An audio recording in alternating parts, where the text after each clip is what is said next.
بسم الله الرحمن الرحيم والصلاة والسلام على جميع الأنبياء والمرسلين رب اشرح لي صدري ويسر لي أمري واحلل عقدة من لساني يفقه قولي أما بعد.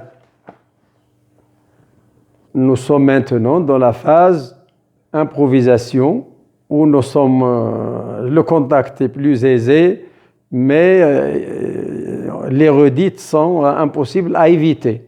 Veuillez nous en excuser. L'ensemble des entiers naturels, comme son nom l'indique, il faut le prendre en tant que tel. Il ne faut pas chercher à le définir, à prouver son existence. Bien que beaucoup d'encre a été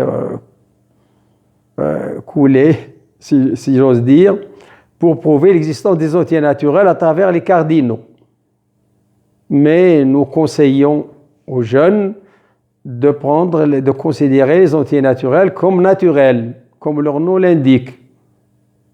Donc n c'est 0, 1, 2, 3, etc. Donc nous devons le considérer comme un admis. On passe maintenant, et à partir de n, on essaye de construire le plus rigoureusement possible Z, Q, R, C et les quaternions. Bien. Pour construire Z à partir de n, il y a une façon traditionnelle qui consiste à considérer le produit cartésien n croix n, à définir sur ce produit une relation d'équivalence, de calculer, de déterminer l'ensemble quotient de n croix n par une relation d'équivalence que nous allons définir maintenant, et considérer cet ensemble comme l'ensemble Z des entiers relatifs. Donc, disons qu'on a construit Z à partir de n. Pour construire Q, on peut aussi construire Q, l'ensemble des entiers rationnels, à partir de n, moyennant une autre relation d'équivalence. Une fois ceci fait, eh bien, question naturelle, est-ce qu'on peut utiliser le processus précédent pour construire R, le corps des réels? Eh bien, non, c'est impossible.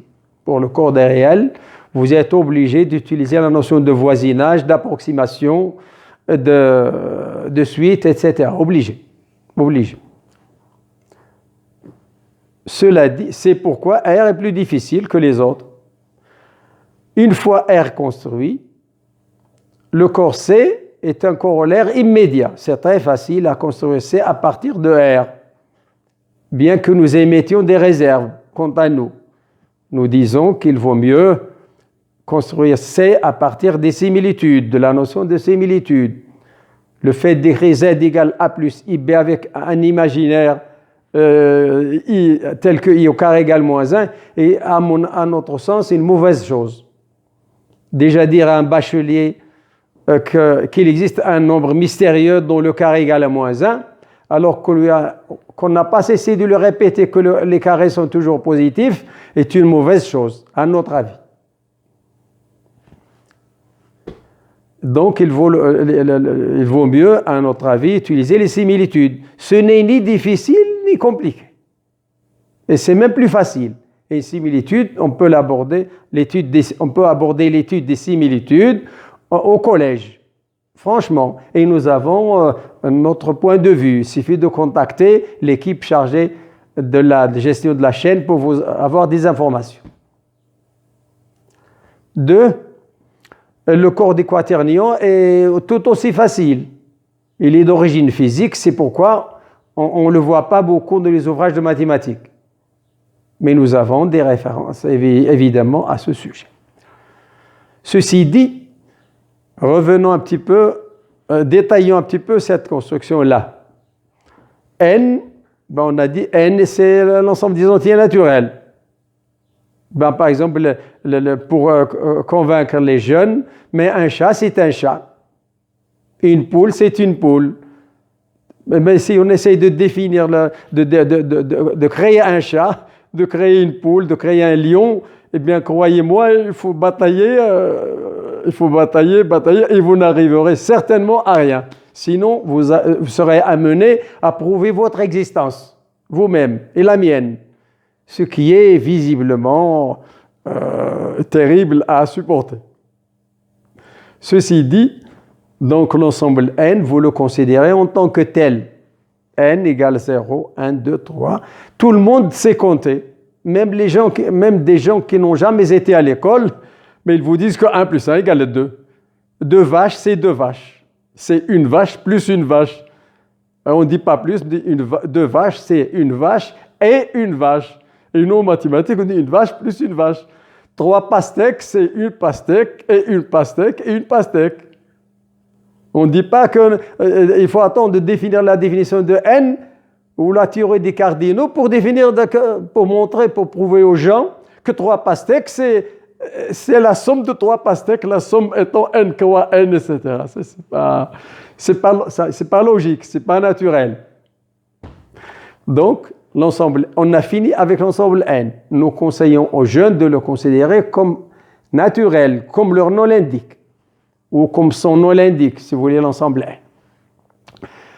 Pour passer de N à Z, il y a, en notre sens, 2 façons de faire. La plus simple qu'il faut enseigner aux enfants, c'est la suivante. Vous prenez un bonhomme qui se met debout sur le haut, sur le 0. Et il regarde vers le 1, 2, 3, 4. Il regarde dans ce sens-là. Il regarde dans ce sens-là. Eh bien, il y a des arbres devant lui et derrière lui, il y a des arbres. Eh bien, il va se dire, ce qui est devant moi, je vais le traiter comme plus, en introduisant le mot plus. Ce qui se trouve derrière moi, eh bien, c'est derrière moi. Et pour avancer devant moi, ben, je fais des pas dans la direction de ma vue. Ben, je considère ça comme positif. Si je dois aller un arbre derrière moi, je dois reculer. Donc l'autre, avancer, reculer, avancer plus, reculer moins. Et on peut dire comme ça, on a construit Z. Ça y est, c'est fini. Z, c'est par définition ce que je viens de dire.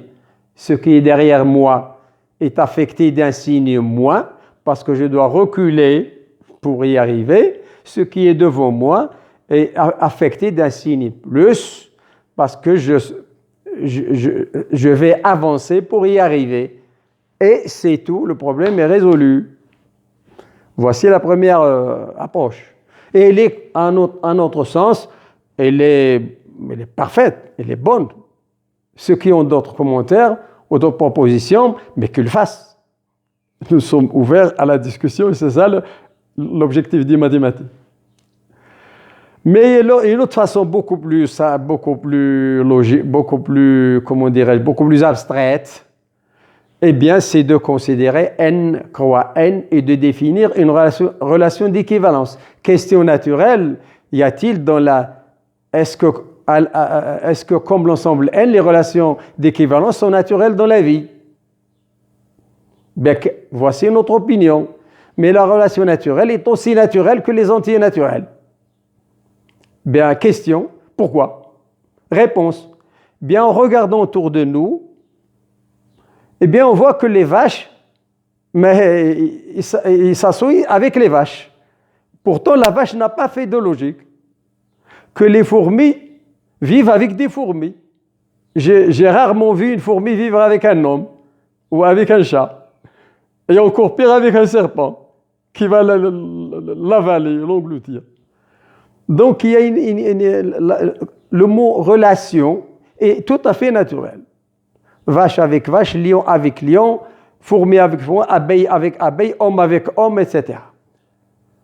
Ben, question, où est la relation d'équivalence?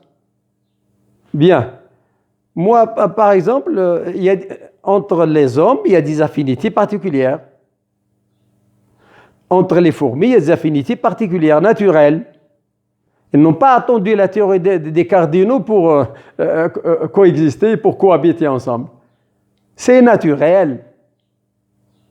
Je ne pense pas que vous allez contrarier ce discours.